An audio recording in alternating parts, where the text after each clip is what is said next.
Salut, c'est Trado, content de vous retrouver pour cette dernière séance de l'année qui termine sur une hausse de 0,5%. Décidément, les marchés n'auront rien voulu laisser au baissier. Au contraire, les haussiers enfoncent le clou en rebondissant clairement sur la Tenkan, comme vous pouvez le voir ici. Bon, un rapide détour du côté des indicateurs techniques montre qu'il ne faut pas non plus trop se faire d'illusions quant à cette séance, tout d'abord parce que les volumes sont extrêmement faibles, et l'OBV qui en fait tente de faire corroborer les évolutions et les volumes montrent que en fait les cours mentent quelque part, puisque vous voyez une divergence baissière sur l'OBV, c'est-à-dire que il n'y a pas les volumes qui accompagnent le plus haut auquel on assiste aujourd'hui. Vous voyez, les cours ont fait des plus hauts.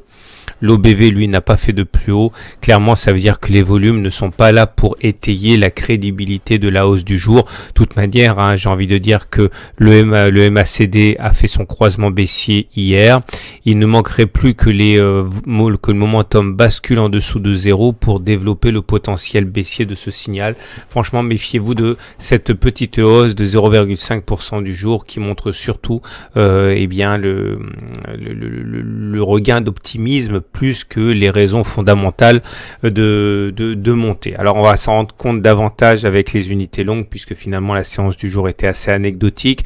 On va commencer, une fois n'est pas coutume, par l'annuel, puisque c'est la fin de l'année, vous le savez aussi bien que moi. Le plus important, c'est de remarquer au niveau de l'analyse de type annuel, où chaque bougie correspond à une année de cotation, que nous sommes toujours comprimés à l'intérieur de ce triangle ici de consolidation qui a été initié au départ par l'impulsion haussière de 2000. Et dans ce triangle, on fait des oscillations. La dernière fois qu'on s'est confronté à cette partie haute du triangle, ça a été effectivement une baisse assez conséquente, et on se rapproche, on n'est pas très loin, on est à peu près à 140, 200 de tête, on est donc à 140 et 200, 350 points à peu près d'un nouveau contact avec le haut de ce triangle. Il faut se méfier, mais il demeure que si on s'en tient uniquement à la tendance, elle est haussière, parce qu'on est au-dessus d'une moyenne mobile à 20 ans qui monte, et on est au-dessus également du nuage Ishimoku. Donc la tendance est haussière, mais il faut se méfier de cette résistance descendante ici qui a fait ses preuves. On bascule maintenant du côté du mensuel, puisque c'est également la dernière séance du mois. On retrouve assez aisément ici la pertinence de cette oblique descendante ici qui a stoppé net les avancées de cours en avril 2015 et en août 2015, et vers laquelle on se dirige doucement. Là aussi, on voit qu'on est au-dessus du nuage Ishimoku, donc au niveau de l'Ishimoku, on est en tendance haussière, ça c'est une évidence, mais cette tendance haussière va être à nouveau mise à rude épreuve lorsqu'on va venir toucher sur les 5030, 5040, le haut de ce triangle de congestion auquel on assiste. On descend encore d'unité, on va aller chercher l'hebdomadaire qui est là. Et là, la tendance, elle est haussière. On le voit au fait que nous soyons au-dessus du nuage. On le voit au fait que les pics soient ascendants et que les creux soient ascendants aussi. D'ailleurs, on peut tout à fait rajouter ici une oblique pour montrer effectivement que c'est ascendant. On est également aussi au regard de la moyenne mobile à 30 semaines, la fameuse moyenne mobile chère à Weinstein. Quand on est au-dessus d'une moyenne mobile à 30 semaines qui monte, on est en tendance haussière.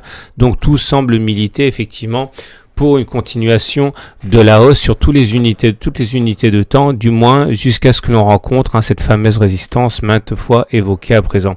À noter quand même qu'on a quelque chose qui n'est pas sain, c'est la double bulle ici, hebdomadaire. Vous voyez, ça fait 2 semaines de suite que l'on fait une clôture et une ouverture et un plus bas, un plus haut, etc. Tout ça au-dessus de la Bollinger supérieure. On est complètement en apesanteur par rapport à la Bollinger supérieure.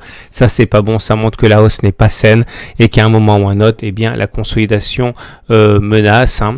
Et pour le journalier, on l'a fait. Alors, petit détour rapide du côté des indicateurs techniques. Pas d'alerte au niveau de l'hebdomadaire. Tout est très haussier. Hein, aussi bien le momentum que le RSI que le MACD. Donc, pas d'alerte à cet égard, à part, encore une fois, la bulle qu'on a mentionnée. Au niveau du mensuel également, c'est très bon. Vous noterez que le MACD est à deux doigts de venir croiser son signal à la hausse. Donc, vous voyez, tout milite pour un nouveau cycle haussier, tout, si ce n'est cette oblique descendante qui a été intraitable lors de toutes les précédentes tentatives de dépassement. Donc, attention, c'est véritablement l'ennemi à abattre. Donc, et pour terminer, et pour être le plus synthétique possible, c'est haussier, c'est très haussier, avec uniquement ce rempart en face de nous qui est une falaise, donc sur les 5050, 5060 à peu près, ça dépend de l'unité de temps, mais en gros, voilà quel sera l'ennemi à abattre. Voilà, je vous souhaite une bonne soirée, un bon week-end, de très belles fêtes pour le réveillon de fin d'année, et je vous retrouve comme à mon habitude tout au long du week-end pour d'autres vidéos, et à coup sûr pour la première séance de 2017. Merci plus que jamais pour votre fidélité.